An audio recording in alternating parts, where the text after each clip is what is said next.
Hello, this is Golf Pro Show and Tell, and today I'm discussing the bounce of your wedge. Last week I talked about the proper setup for chipping, but today I want to address bounce on a wedge. This is a really important segment. And it's important because the bounce of your wedge, as far as chipping and pitching goes, can make all the difference in the world between you hitting a solid chip or pitch shot, the one that comes out and gives you the best chance to be able to get up and down, or blading the ball across the green or hitting it fat and hitting it 3 or 4 feet. So the bounce is really critical. And I'm just going to get a little bit closer so you can see the wedge here. This is a 54-degree Titleist Vokey design wedge. And you'll notice the sole of the wedge here. The part that I'm going to be using anytime I talk about bounce, I'm talking about this midsection or even the trailing edge of the wedge.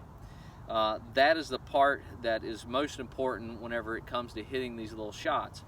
And if I hold this club up at a 9-degree angle, you'll notice that the leading edge is actually up off the ground just a small amount, and the trailing edge is lower to the ground. So that angle right there is the bounce. And the more bounce you have, the lower this would be and the higher the leading edge would be. But what the bounce does is it allows the club, whenever it comes into the ground, to make contact with the ground and then ride along the ground like this for a short period of time, and then obviously it'll cut right underneath the golf ball. What happens so often is that shaft will lean forward because we're taught to hit shots this way, but that shaft leans forward, and as soon as we lean that shaft forward, look what happens. That leading edge gets closer and lower to the ground than the trailing edge, and it causes the club to dig into the ground.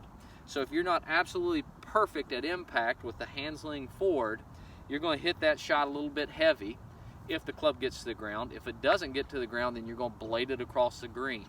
So bounce is your friend. It allows us to hit shots maybe not quite as solid as what we'd like to, but get away with it time and time again. And I'm going to demonstrate that right now. So I have a golf ball set up here just off the edge of the putting green. It's on the fringe, and you'll see with this other video I have to capture the impact of the shot how tight it is. This is as tight a lie as you're ever going to see on a golf course. But what I'm going to show you is I can actually hit just a little bit behind this golf ball and still hit a good shot, and still get the ball to spin and do all the things I want it to do to be able to hit a shot up close to the hole.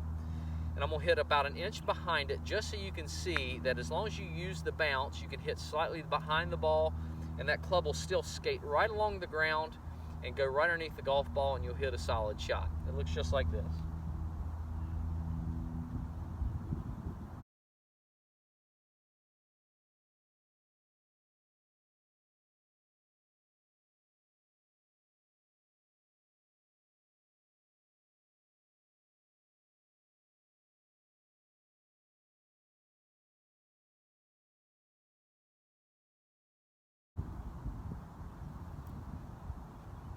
I hit behind that about an inch, and you'll be able to see that in the video that I hit behind it, but I still got a great result. That ball finished about a foot away from the hole.